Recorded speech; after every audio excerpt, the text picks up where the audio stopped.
Trading মানে scam নেকি বা ট্ৰেডিং কৰা সকলোৱে জেললৈ যাব লাগিব নেকি? আহক সবিশেষ জানো, ভিডিঅ'টোৰ মাজলৈকে যাওঁ। হেল্ল' এভৰিৱান, মই ময়ূশ্ৰী, আপোনালোক সকলোকে ময়ূৰী ইনফোটেকৰ আন এটা ভিডিঅ'লৈ স্বাগতম জনাইছোঁ। আজি ভিডিঅ'টো ট্ৰেডিং আৰু স্কেমৰ ওপৰত বনাইছোঁ। ট্ৰেডিং মানে স্কেম হয় নেকি, তাৰ ওপৰত সবিশেষ জানো আহক।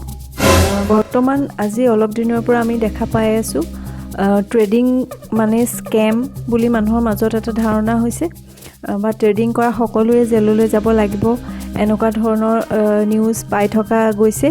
কিন্তু প্ৰকৃততে এইটো সঁচা নহয়। ট্ৰেডিং মানে স্কেম নহয়। ট্ৰেডিং কৰা সকলোৱে জেললৈ যাব নালাগে। তাৰ মাজতে কিছুমানে স্কেম কৰি আছে ট্ৰেডিঙৰ নামত। গতিকে এতিয়া সকলোৰে মাজত ট্ৰেডিং বস্তুটোৱে এটা স্কেম হিচাপে বুজা গৈছে। আহক এতিয়া জানো ট্ৰেডিঙত স্কেম কেনেদৰে হয়, আৰু এই ভিডিঅ'টো আপোনালোকে আপোনালোকৰ আত্মীয়সকলৰ মাজত শ্বেয়াৰ কৰিব, যাতে তেওঁলোকে স্কেমত ফচি নাযায় আৰু তেওঁলোকৰ সাঁচতীয়া ধনখিনি স্কেমত গুচি নাযায়। এতিয়া বৰ্তমান কিছুমান লোকে ট্ৰেডিঙৰ নামত আপোনাৰ পৰা পইচা সংগ্ৰহ কৰি ধৰক 1 লাখ টকা লৈ মাহে 3,000 টকা উইথড্ৰ কৰিব পাৰিব, 4,000 টকা উইথড্ৰ কৰিব পাৰিব, এনেধৰণে লৈ কিছুমান স্কেম কৰি আছে। সেইটো এটা স্কেম হয়। আৰু এটা ধৰণে কৰি আছে, যিটো হৈছে আপোনাক 1 লাখ টকা এটা মোক দিয়ক, মই আপোনাক এবছৰৰ ভিতৰত 3 লাখ ৰিটাৰ্ণ দিম, 4 লাখ ৰিটাৰ্ণ দিম, এনেকুৱা ধৰণৰ কিছুমান লোভ দেখুৱাই যিটো কৰি আছে, সেইটো এটা স্কেম ট্ৰেডিঙৰ নামত হৈ আছে বৰ্তমান। সদায় এটা কথা মনত ৰাখিব, যিটো ইজি মানি প্ৰচেছ হয় আপোনাক সেইটোত স্কেম হোৱাৰ 99.99% চান্স থাকে। বৰ্তমান আপোনালোকে চাগে গম পালে স্কেম কেনেদৰে হয় ট্ৰেডিঙত। আৰু বেলেগ ধৰণৰ যদি নতুন কিবা স্কেম মাৰ্কেটত আহে, মই আপোনালোকক জনাম। আপোনালোকক জনাম। এতিয়া জানো আহক ট্ৰেডিং মানে কি, কেনেদৰে কৰিব পাৰি। ট্ৰেডিং কৰাৰ কাৰণে আপোনালোকৰ এটা ডিমেট একাউণ্ট থাকিব লাগিব, যিটো আপোনালোকে যিকোনো বেংকত খুলিব পাৰে। ষ্টেট বেংকৰ পৰা আৰম্ভ কৰি যিকোনো প্ৰাইভেট বেংকতো আপোনালোকে ডিমেট একাউণ্ট খুলিব পাৰে। লগতে কিছুমান এপছ আছে, যেনেদৰে ধন এপছৰ লিংকটো ডেছক্ৰিপশ্যনত দি দিম। তাত গৈ আপোনালোকে ডিমেট একাউণ্ট অ'পেন কৰি ল'ব পাৰিব আৰু ট্ৰেডিং কৰা ষ্টাৰ্ট কৰিব পাৰিব। বৰ্তমান ট্ৰেডিঙৰ বহুতকেইটা প্ৰকাৰ আছে। তাৰে যিটো ৰিস্কি হয় সেইটো হৈছে FNO বুলি কয়, ফিউচাৰ এণ্ড অপশ্যন। যিটো বহুত ৰিস্ক থাকে, সেইটো বৰ্তমান প্ৰথমতে আৰম্ভ কৰিব নালাগে। এতিয়া ইকুইটিৰ বিষয়ে জানো আহক, যিটোত আপোনালোকে শ্বেয়াৰ বেচা কিনা কৰিব পাৰে।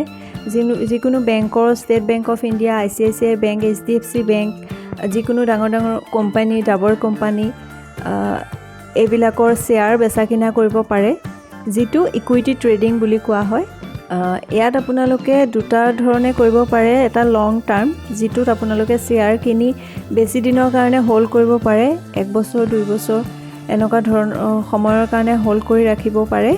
আৰু এটা হৈছে ছুইং ট্ৰেডিং, যিটো কম দিনৰ কাৰণে 1 সপ্তাহ, 10 দিন, 15 দিন এনেকুৱাৰ কাৰণে হোল্ড কৰি শ্বেয়াৰ বেচা কিনা কৰিব পাৰে। শ্বেয়াৰটো আপোনালোকে হোল্ড কৰাৰ পিছত যেতিয়া প্ৰফিটত থাকে তেতিয়া চেল কৰি দিব পাৰিব। সেইটো আপোনাৰ নিজৰ ইচ্ছামতে চেল কৰিব পাৰে। এবছৰৰ ভিতৰত কৰিব পাৰে, এমাহত, 2 মাহত, 5 মাহত, তেনেকৈ আপোনালোকে চাই চেল কৰি দিব পাৰিব নিজেই নিজৰ একাউণ্টৰ পৰা। আৰু যদি লষ্টত থাকে, কেতিয়াবা লষ্টতো কৰিবলগীয়া হয়। এতিয়া জানো আহক মিউচুৱেল ফাণ্ডৰ বিষয়ে। মিউচুৱেল ফাণ্ডত আপোনালোকে ইনভেষ্ট কৰিব পাৰে, যিটো এটা হৈছে লং টাৰ্মৰ কাৰণে ওৱান টাইম ইনভেষ্টমেণ্ট। সেইটোত আপোনালোকে বেছি পইচা, বেছি দিন সময়ৰ কাৰণে ইনভেষ্ট কৰিব পাৰে। 10 বছৰ 15 বছৰৰ কাৰণে এটা পইচা একেবাৰতে ইনভেষ্ট কৰিব লাগিব। আৰু এটা হৈছে SIP, যিটো SIPত আপোনালোকে মাহে মাহে আপোনালোকৰ একাউণ্টৰ পৰা এটা তাৰিখত এমাউণ্ট নিজে নিজে কটা যাব। সেইটোত আপোনালোকে কম পইচা দি 100 টকাৰ পৰা আৰম্ভ কৰি যিমানলৈকে পাৰে আপোনালোকে কৰিব পাৰে। সেইটো হৈছে SIP। আৰু এটা আছে, সেইটো স্মল কেছটোৰ বিষয়ে মই আজি নজনাওঁ আপোনালোকক। যদি ইয়াৰ বিষয়ে জানিব বিচাৰে তলত কমেণ্ট কৰি জনাব, বা মিউচুৱেল ফাণ্ডৰ বিষয়ে, ইকুইটিৰ বিষয়ে বা যদি কিবা জানিব বিচাৰে বা ট্ৰেডিঙৰ সম্পৰ্কে আৰু কিবা বিশেষ জানিব বিচাৰিলে আপোনালোকে তলত কমেণ্ট কৰি জনাব। মই নেক্সট ভিডিঅ'ত আপোনালোকক সবিশেষ জনাবলৈ চেষ্টা কৰিম। আৰু ভিডিঅ'টো চাই ভাল পাইছে যদি লাইক কৰিব আৰু শ্বেয়াৰ কৰিব, চেনেলটো ছাবস্ক্ৰাইব কৰিব।